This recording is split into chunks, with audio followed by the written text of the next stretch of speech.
Caulking your skirting boards with decorator's caulk is way easier than you think, but there are some neat tricks to get it looking slick without making a mess. Alright, so first off, don't go crazy with the caulk.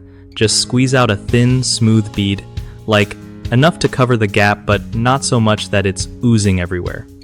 Then, dip your finger in some really weak soapy water and gently run it along the bead to smooth it out. This helps get that nice clean finish and stops it from sticking too much to your finger.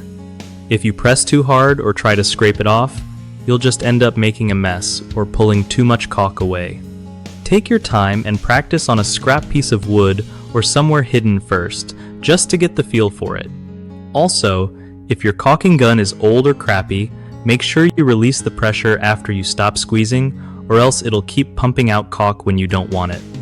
When you're done, grab some decorator's wipes or a damp cloth to clean up any stray caulk before it dries. It's way easier to clean up when it's still wet. And honestly, spend a little more on decent caulk instead of the cheap stuff because it sticks better and doesn't shrink like crazy. Finally, read the instructions on the tube. Manufacturers usually know best on how their product works. One of the biggest mistakes people make with decorator's caulk is putting on way too much at once. That just makes it impossible to smooth and dries super messy. Fix? Start with a small bead and add more if needed. Another common problem is not releasing the pressure on your caulking gun, so caulk keeps coming out and ends up everywhere. You want to click that release lever every time you pause.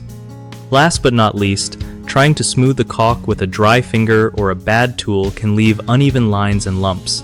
Instead, use a wet finger dipped in soapy water and run it steadily all the way along the bead without stopping halfway. BigHomeProjects.com is a great spot if you're looking for trusted local contractors who actually know their stuff and won't charge an arm and a leg. Plus, if you're a contractor yourself, it's an easy way to find solid work by connecting with homeowners who need help with their projects.